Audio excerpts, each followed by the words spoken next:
पुण्य औरों को भी मिलता है? सबको जो देख रहा है, जो सुन रहा है, सबको मिल रहा है। गंगा घाट और यहाँ में क्या अंतर पाते हैं?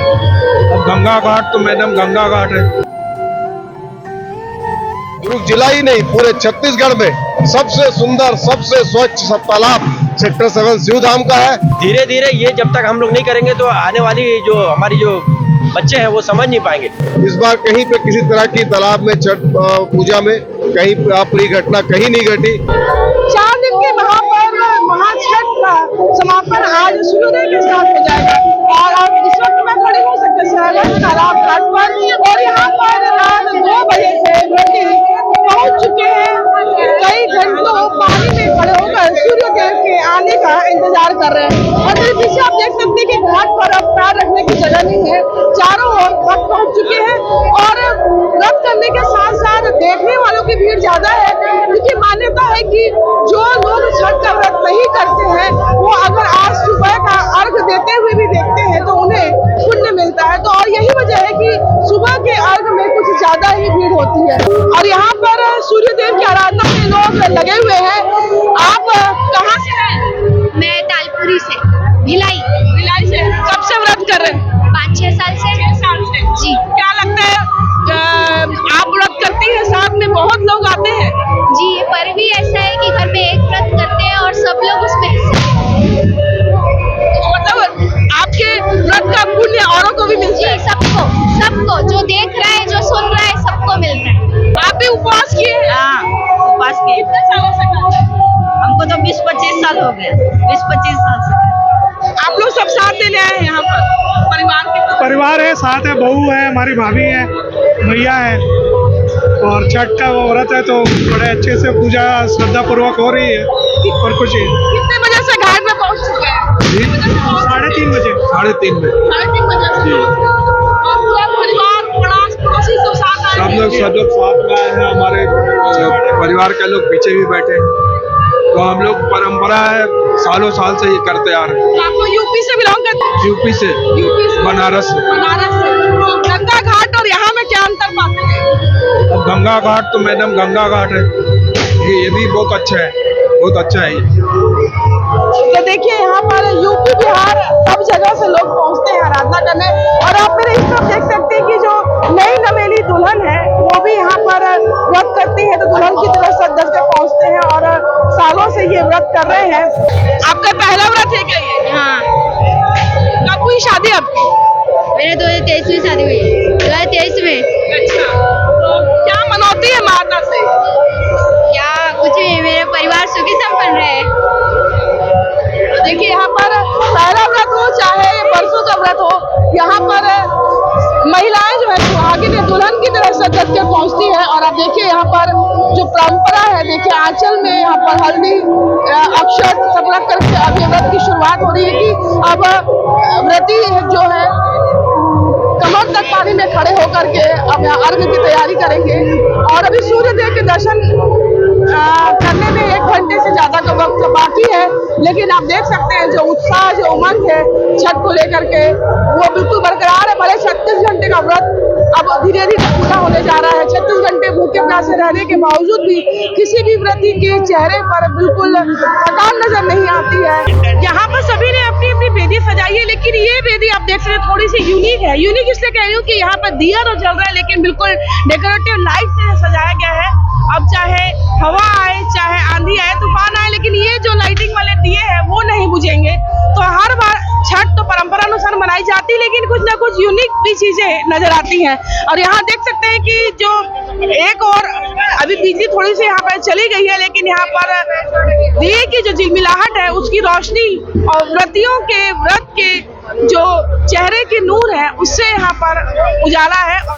36 घंटे व्रत के बाद अब सूर्यदेव का इंतजार हो रहा है। मेरे पीछे आप देख सकते हैं जो दिए हैं झिलमिला रहे हैं और सुबह सुबह दीपदान भी लोग करते हैं। यहाँ पर आने के बाद पहले दीपदान होता है, दीपदान के बाद में वे अर्घ के लिए खड़े होते हैं। कच्चे दूध का अर्घ दिया जाएगा और आपको बता दूं कि सुबह का जो अर्घ होता है वो कच्चे दूध से दिया जाता है। तो यहाँ पर कई लोग ऐसे भी हैं जो यहाँ पर समाज सेवा करने पहुंचे हैं, छठी मैया की सेवा करने पहुंचे हैं और दूध भी लोगों को फ्री में बांटते हैं। कई लोगों ने स्टॉल लगा के रखा हुआ है, ताकि जैसे ही यहाँ पर व्रत पूरा होगा, व्रत पूरा होने के बाद व्रतियों के लिए चाय नाश्ते की व्यवस्था की गई है। शहर के अन्य तालाबों में भी ऐसे ही व्यवस्था है। सेक्टर 2 तालाब में लगातार कई जो सेवा पंडाल लगाए गए हैं। शीतला तालाब में वहाँ पर सुबह सुबह नाश्ते का प्रबंध किया गया और ऐसे 20 तालाब से ज्यादा जहाँ पर पूरी व्यवस्था की गई है। और आप देखिए ये उत्साह केवल यूपी बिहार वासियों का नहीं, उत्तर भारत का नहीं, बल्कि ये जो उत्साह है पूरे देश का है, पूरे भारत का है। और मिनी इंडिया भिलाई में तो यहाँ पर चाहे किसी भी समाज का या किसी भी राज्य का पर्व हो, लेकिन मनाते सब एक साथ खुशियाँ वैसे ही नजर आती हैं, फिर चाहे वो किसी भी धर्म का त्योहार क्यों ना हो। सेवन तालाब को एक खूबसूरत तालाब का रूप देने वाले हमारे साथ भैया लक्ष्मीपति हैं। भैया आज छठ पर्व है, किस तरीके की व्यवस्था आप लोगों ने की थी व्रती के लिए? आज सुबह सुबह अब पूरा होगा व्रत, इसके बाद आपका स्वच्छता अभियान भी चलेगा। सबसे पहले तो मैं दुर्ग जिले के पुलिस अधीक्षक एवं उनकी पूरी टीम को बहुत बहुत बधाई, बहुत बहुत धन्यवाद इस कारण देता हूँ। उन लोग बहुत जबरदस्त व्यवस्था की थी। इस बार कहीं पे किसी तरह की तालाब में छठ पूजा में कहीं अप्रिय घटना कहीं नहीं घटी। इसके लिए पुलिस अधीक्षक एवं उनकी पूरी प्रशासन को बहुत बहुत धन्यवाद देता हूँ। साथ ही ये तैयारी हम लोग साल भर करते रहते हैं। आप देखते हैं इसके पहले हम सावन का एक बड़ा भव्य आयोजन महारुद्राभिषेक करते हैं, उसके बाद से लगातार सफाई अभियान चलते हैं। लेकिन छठ के 15 दिन, छठ पूजा के 15 दिन, 1 महीना पहले हम लोग एकदम भव्य रूप से भिड़ जाते हैं पूरी हमारी टीम, नगर निगम की टीम के साथ सफाई व्यवस्था में। आज आप देख रहे हैं, मेरे ख्याल से दुर्ग जिला ही नहीं पूरे छत्तीसगढ़ में सबसे सुंदर, सबसे स्वच्छ तालाब सेक्टर 7 शिवधाम का है। भव्य रूप रहता है, एकदम स्वच्छ पानी रहता है, ताकि हमारे जितने श्रद्धालु माता है, बहने, भाई जो है पूरे छठ पूजा करते हैं, एकदम प्रसन्न होकर पूजा करते हैं। और मैं यही चाहता हूँ बाबा भोलेनाथ, छठ मैया, सूर्य देवता आप सभी पर, सभी छठवासियों पर, सभी प्रदेशवासियों पर, सभी भिलाई वासियों पर हमेशा इसी तरह आशीर्वाद बनाए रखे। हाँ, स्वाभाविक है कि परिवार के नाते अगर भाई बिहार के में है और वहाँ पर छठ पूजा मना रहा है, क्योंकि चुनाव की प्रभारी भी है वहाँ पर बिहार के, मैं भाई लक्ष्मीपति राजू के पास और भाई रवि के साथ यहाँ सेक्टर 7 के भव्य तालाब में छठ पूजा की सबको बधाई देते हुए सबकी यही मनोकामना करूँगा कि छठ मैया सबकी मनोकामना पूरी करे और सबको अच्छा रहे, स्वस्थ रहे और छत्तीसगढ़ प्रदेश प्रगति करे। मेरे यहाँ मेरी माँ व्रत रखती है और कई सालों से रखती हुई आ रही है। तो अभी मैं हाउसिंग बोर्ड भी तालाब गया था, माँ को छोड़ा, फिर उसके बाद इधर आया। और जिस तरीके से मिनी इंडिया की हम बात करते हैं, केवल यूपी बिहार ही नहीं बल्कि हर धर्म समाज के लोग यहाँ पहुँचते हैं, तो किस रूप में लगातार आप देख रहे हैं वर्षों से इस पर्व को, कितना बदलाव या कितना लगता है कि क्या नई पीढ़ी इस परंपरा को आगे लेके जा रही है? देखिए, आपने पुराना तालाब भी देखा होगा और नया तालाब भी देखा होगा। इस तालाब को पूरा बनाने में लक्ष्मीपति राजू, देवेंद्र यादव और नगर निगम, ये तीनों ने मिलकर इस तालाब का निर्माण किया है।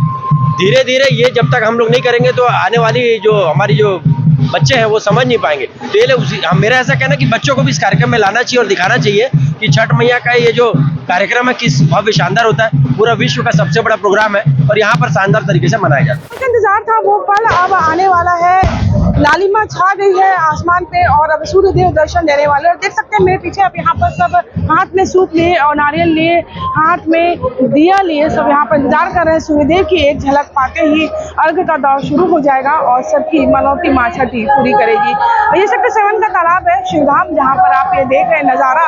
यहाँ पर आपको बता दूं कि सेक्टर 7 तालाब की जो बात है कि कुछ सालों पहले यहाँ पर एक शराबी जुआने पर अड्डा हुआ करता था, लेकिन कुछ जनप्रतिनिधि आगे आए, पार्षद ने यहाँ पर ध्यान दिया और आज ये तालाब शिवधाम बन चुका है। तो देखिए, ऐसे छोटे छोटे प्रयास होते हैं जो हम सब मिलकर करते हैं तो हम अपने प्रकृति को बचा सकते हैं, अपने नदी पोखर तालाबों को बचा सकते हैं। व्रत पूरा हो चुका है और अब आशीर्वाद का दौर शुरू हो चुका है। व्रत पूरा होने के बाद व्रती सबको सिंदूर लगाकर उन्हें ठेकुआ का प्रसाद देकर आशीर्वाद दे रही है और ये 4 दिन का महापर्व आज समाप्त हो रहा है। लेकिन इस उम्मीद के साथ अगले साल फिर इस व्रत का ऐसे ही इंतजार सबके दिलों में रहेगा और आज से फिर उल्टी गिनती शुरू होगी कि अगले साल छठ पर्व कब आएगा। छठी मैया आप सभी की मनोकामना पूरी करें, इसी कामना के साथ कोमल धनेसर, IBC 24 भिलाई।